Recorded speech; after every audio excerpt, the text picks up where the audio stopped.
اللہ رب العزت ہمارا خالق ہے، وہ جانتا تھا کہ ہمارے لیے کیا چیز بہتر ہے،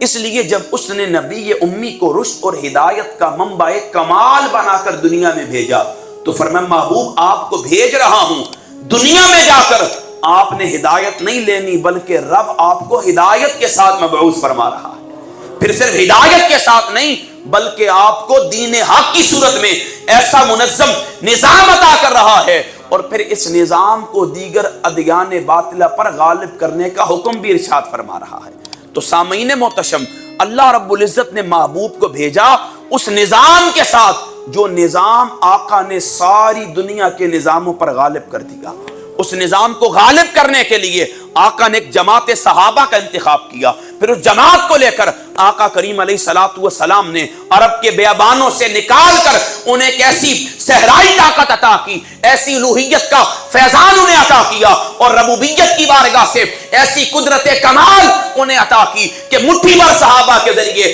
آقا کریم علیہ الصلوۃ والسلام نے عرب کی سرزمین پر رہتے ہوئے اس وقت کے جو کرپٹ سسٹم تھے، باطل نظام تھے، وہ ایران کا نظام تھا یا وہ فارس کا نظام تھا، روم کا نظام تھا، آقا کریم علیہ الصلوۃ والسلام نے اس مٹھی بھر جماعت صحابہ کے ذریعے ان باطل ادیانوں اور باطل نظاموں پر اس نظام حق دین اسلام کو غالب فرما دیا تھا۔